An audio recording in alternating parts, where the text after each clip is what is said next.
Bienvenido al módulo de competencias directivas y desarrollo del talento organizacional. El día de hoy vamos a platicar de los rodamientos vehiculares América SPA/DCB. Mi nombre es Javier Izquierdo y con esto comenzamos.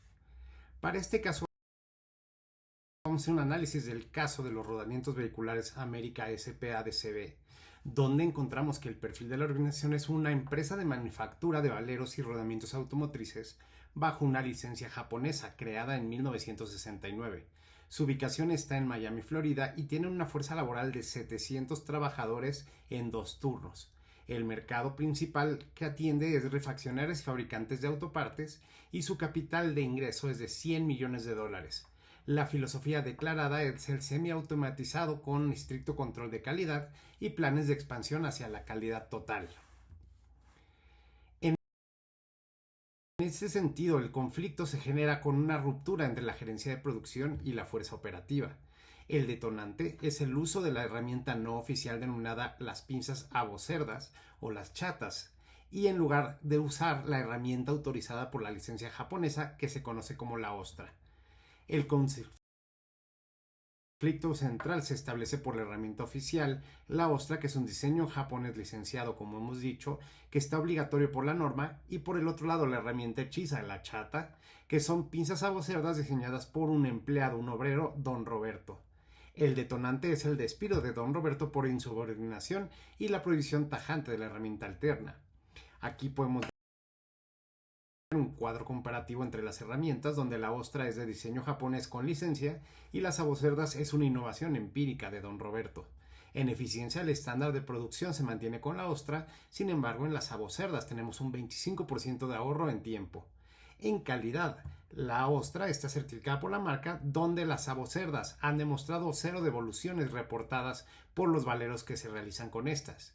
Y el material de la ostra está optimizado para el acero japonés, donde en las abocerdas están adaptadas al acero local. Las dos caras del problema: por un lado está la postura de la gerencia, que es el ingeniero González, responsable de la producción, cuyo argumento técnico es que la herramienta ostra es el diseño oficial de la marca licenciadora. Usar herramientas hechizas pone en riesgo esta licencia y los estándares internacionales. Para esto y para el despido del empleado, se amparó en la Ley Federal del Trabajo en el artículo 47, donde se establece que se rescindirá el contrato por desobediencia. En el estilo de liderazgo vemos que el ingeniero González es autocrático y coercitivo.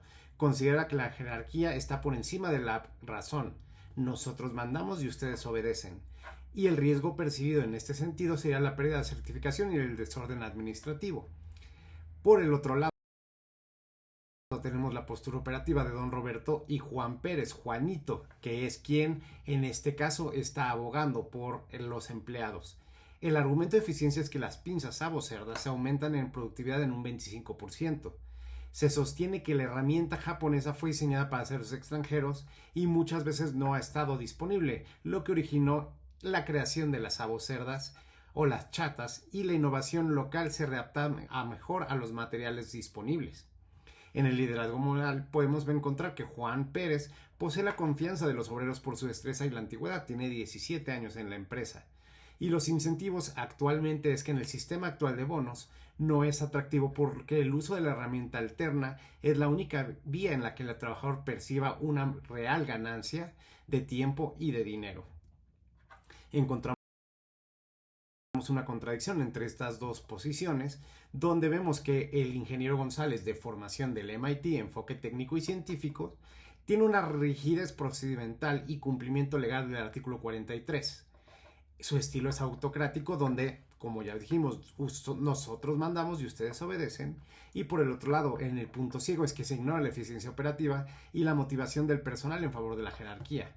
Contrario a esto, por Juan Pérez, vemos que es el subjefe de procesos, 17 años de antigüedad han demostrado su prueba, y sus atributos son el alta carisma y la destreza manual. Es un líder moral. Su postura es defender la validez técnica y la innovación local sobre el control científico rígido, y esto representa la voz de la base trabajadora. Su despido además provocaría una crisis de gobernanza. Encontramos entonces una incongruencia entre este modelo de gestión. Existe un doble estándar donde se permite que las abocerdas, cuando faltan las ostras o no se pueden utilizar, pero las prohíbe en condiciones normales, lo cual es una contradicción. Hay una falla de incentivos donde los bonos de producción no son atractivos, lo que empuja al obrero a utilizar métodos rápidos, aunque prohibidos en este sentido, para compensar ese tiempo. Hay una retórica contra la realidad donde se imparten cursos de calidad técnica y en la participación se castiga la iniciativa de mejora de los procesos. Esto genera riesgos para la empresa. Hay una posible caída de la productividad porque si se utiliza y se obliga el uso de la ostra, la producción bajará este 25% de inmediato. Además hay un conflicto laboral, una demanda de reinstalación de don Roberto ante la Junta de Conciliación y una posible huelga y tortuguismo liderado por Juan Pérez si se les empieza a prohibir sus actividades. Además de todo esto hay una pérdida del conocimiento donde hay una fuga del talento con el know-how y en específico del material local. Existen visiones estratégicas. Para esto vamos a hacer la validación de ingeniería, donde se deberán de someter las pinzas abocerdas a pruebas técnicas oficiales y si estas funcionan, certificarlas como una mejora local.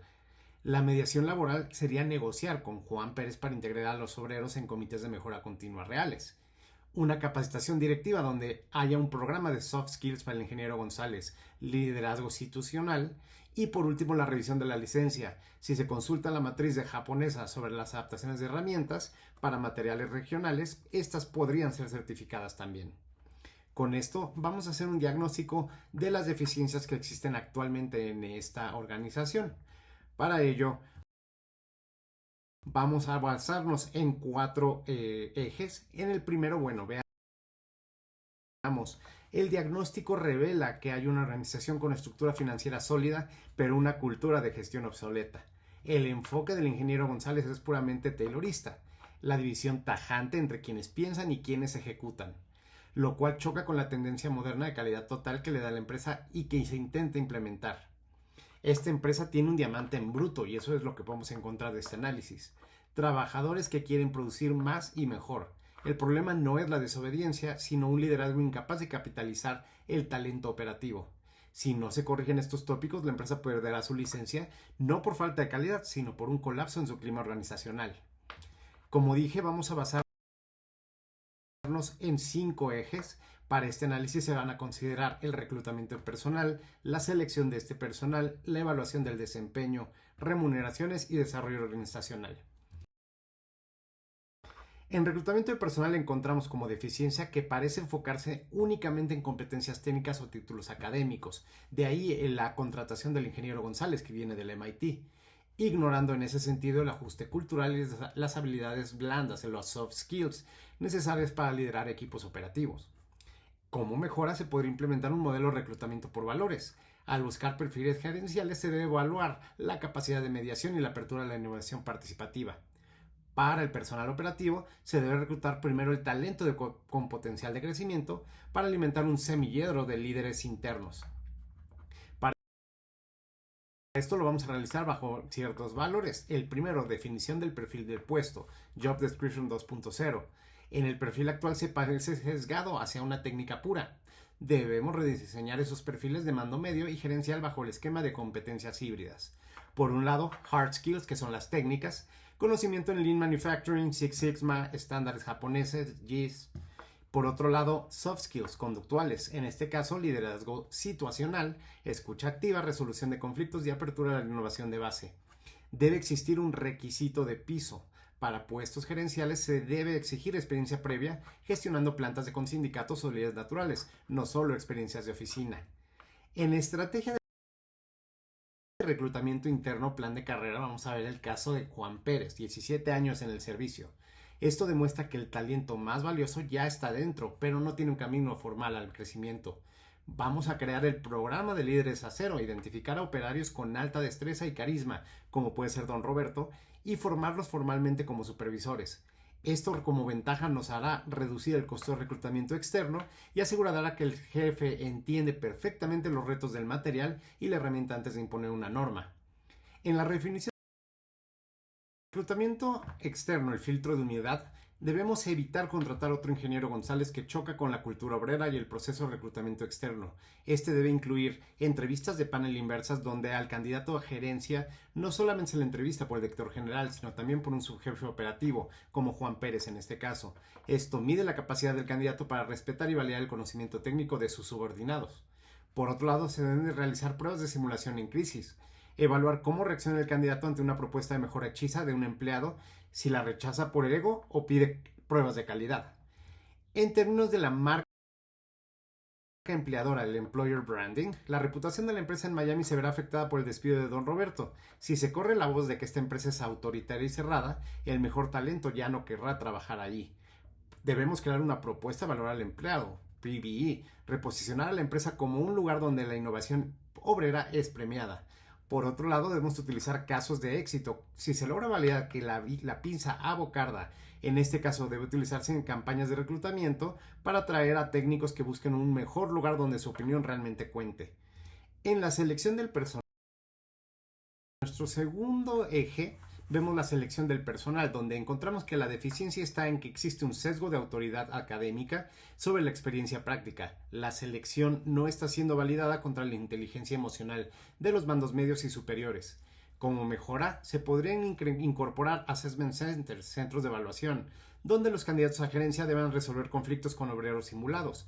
Esto filtraría perfiles burocráticos como el de González antes de que se dañe el clima laboral. En el cambio de selección por competencias reales, encontramos que la empresa actualmente selecciona basándose en branding personal, títulos de MIT, años de antigüedad. La propuesta es implementar un modelo de selección de incidentes críticos. Para esto, utilizaremos una entrevista de incidentes críticos o BEI, Behavioral Event Interview. En lugar de preguntar qué haría si un obrero te desobedece, el seleccionador debe buscar evidencias de éxito pasado. Por ejemplo, cuénteme de una ocasión en la que un subordinado propuso una mejora técnica que contradecía el manual oficial, cómo es que validó usted esa mejora y qué resultado obtuvo. De esto, encontraremos que en el filtro se responde si el manual es ley. Esto descartaría a esa empresa que busca una calidad total. La selección del personal en inmersivo o assessment centers, no se puede seleccionar al gerente de producción en una oficina alfombrada. El candidato debe de poder ensuciarse las manos. Para esto proponemos una prueba de proceso que se lleva al candidato a la línea de producción y se le presentarán ambas, la ostra y la bocarda, sin decirle cuál es cuál. Se le pedirá que analice el flujo. Aquí encontraremos un filtro. Si el candidato rechaza la bocarda por no ser estética o reglamentaria, será un candidato tipo González. Pero si pregunta a los operarios por qué prefieren esta herramienta y pedirá datos de tiempos y movimientos antes de juzgar, tendremos al candidato ideal que deberá de mantenerse en la empresa. En el multidimensional o panel de 360 grados, en organizaciones como esta, con liderazgos morales fuertes como el de Juan Pérez, la selección del jefe debe tener el visto bueno de la base o al menos su participación. Para esto vamos a realizar una entrevista técnica con el director general que ayudará a la validación de las metas. Después hará una entrevista de ajuste cultural con RH para la validación de los valores. Y por último realizaremos una entrevista de aceptación operativa donde un panel donde Juan Pérez y otros líderes del turno puedan hacer preguntas técnicas al candidato. Esto tendrá como objetivo medir la capacidad del nuevo jefe para ganar autoridad moral y no solo jerárquica. En pruebas psicométricas específicas para puestos de mando en manufactura, los exámenes estándar no bastan. Se requieren pruebas que midan 1. El liderazgo situacional como la capacidad de adaptar el estilo de mando según la madurez del equipo. 2. La tolerancia a la frustración, vital para manejar retrasos en suministros como cuando no llegaban las ostras de Japón. Y por último, la apertura a la experiencia, los Big Five, un rasgo de personalidad clave para quienes deben gestionar innovación y mejora continua. Para evaluación del desempeño, de desempeño encontramos que su deficiencia principal se encuentra en la evaluación punitiva y unidireccional. Se castiga el incumplimiento de una norma rígida, pero no se premia una innovación o la eficiencia del 25%, la cual en este momento no fue evaluada positivamente. Como mejora, esperamos migrar a una evaluación de 360 grados. Esto permitirá que los subordinados evalúen el liderazgo de sus jefes. Si el ingeniero González hubiera sido evaluado por su equipo, la dirección hubiera encontrado que hay una falta de empatía y liderazgo antes del despido de don Roberto. Para la definición de los indicadores claves ¿qué país? Encontramos que el desempeño se mide de forma binaria. ¿Se obedeció o no se obedeció? Un sistema experto debe equilibrar tres dimensiones. Primero, la productividad, que es la eficiencia. No solo cumplir con el estándar, sino también premiar la optimización, como el 25% de ahorro detectado. La calidad, que es la eficacia, medir el índice de mermas y devoluciones. Si un método alterno está manteniendo el 0% de errores, el desempeño es sobresaliente. Y por último, las competencias mediante el comportamiento. Se evalúa la iniciativa y la colaboración. En este modelo actual, la iniciativa de Don Roberto fue castigada en lugar de canalizarla. Para la implementación del feedback de 360 grados, se propone que el aislamiento del ingeniero González se debe a que nadie hacia arriba ha evaluado a su capacidad de gestión humana. En esto se debe hacer dos campos. Uno, evaluación de los subordinados donde Juan Pérez y otros obreros puedan poder evaluar a su jefe y eso les provea de las herramientas adecuadas y además si se escucha sus sugerencias técnicas. Por otro lado, existe una autoevaluación donde el trabajador debe reflexionar sobre sus propios hallazgos. Por ejemplo, si son Roberto documentando por qué sus pinzas funcionan mejor con el acero local. De la casa de los errores a la gestión de las brechas, el ingeniero usa la evaluación para amenazar. Esto en el enfoque de recursos humanos moderno la usa para desarrollar. Entrevistas de retroalimentación mensual deben suceder en esto, donde un lugar en la junta de lunes para regañar, se deben de tener sesiones individuales para preguntar qué te impide ser más rápido. Si la respuesta es la ostra es lenta, la evaluación de desempeño dispara una solicitud de cambio de ingeniería, no un despido. Y el reconocimiento de la innovación debe ser para crear una categoría de desempeño que sea aporte a la mejora continua. Si el diseño de Don Roberto es funcional, su evaluación se desempeña y debería ser mucho más alta en la planta, otorgándole así un bono por propiedad intelectual interna. Además, podemos aplicar el modelo 9box para identificar talento.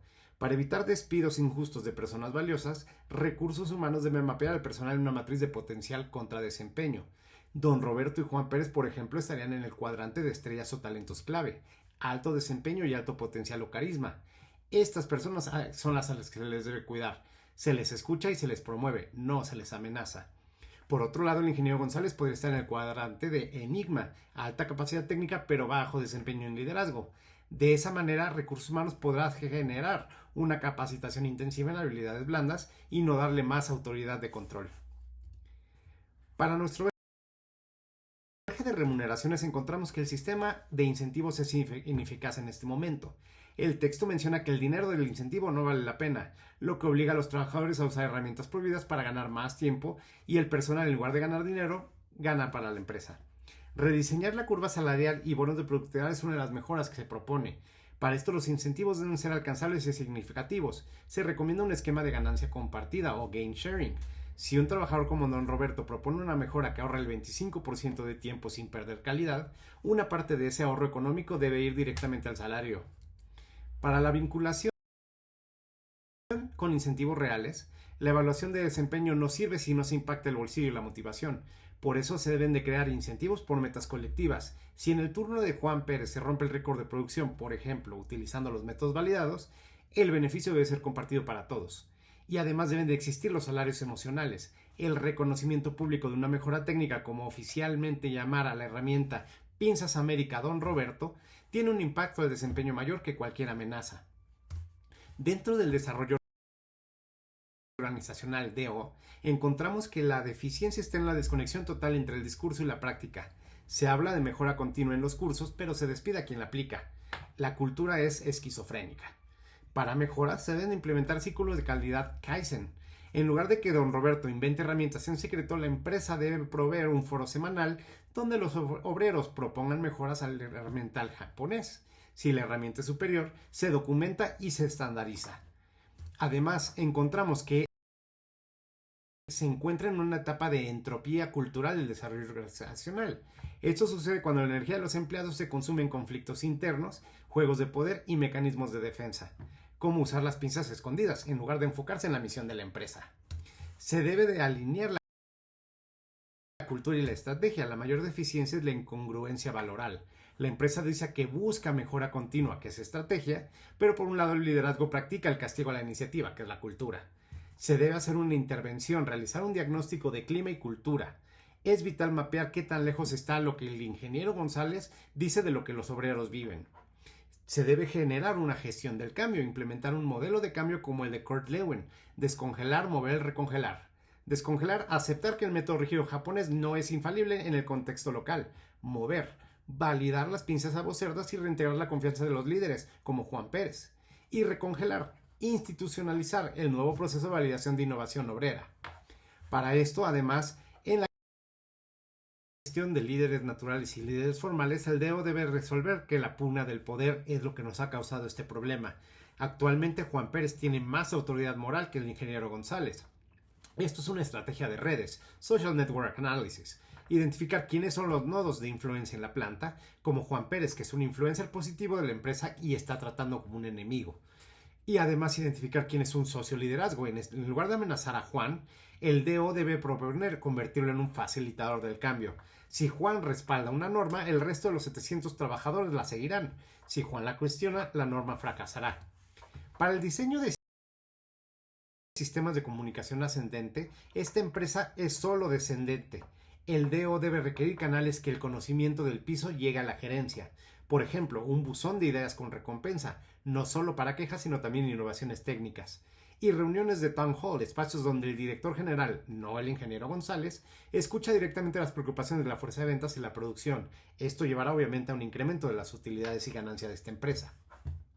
Para el de aprendizaje organizacional, la organización debe pasar de aprendizaje de ciclo único, corregir el error para volver a la norma, a un aprendizaje de doble ciclo, cuestionar la norma misma. En este diagnóstico encontramos que el ingeniero González solo ve el error, no está utilizando la ostra. Sin embargo, se debe cuestionar si la ostra es realmente la mejor herramienta para el acero local que se está utilizando en Florida. Esto permite que la organización evolucione y no se quede estancada en manuales de 1969 de la norma. Para la conclusión de esto, encontramos que la empresa enfrenta un riesgo de producción inminente. Si los empleados regresan al uso obligatorio de la herramienta ostra, esta producción caerá en un 25%, lo que afectará compromisos comerciales.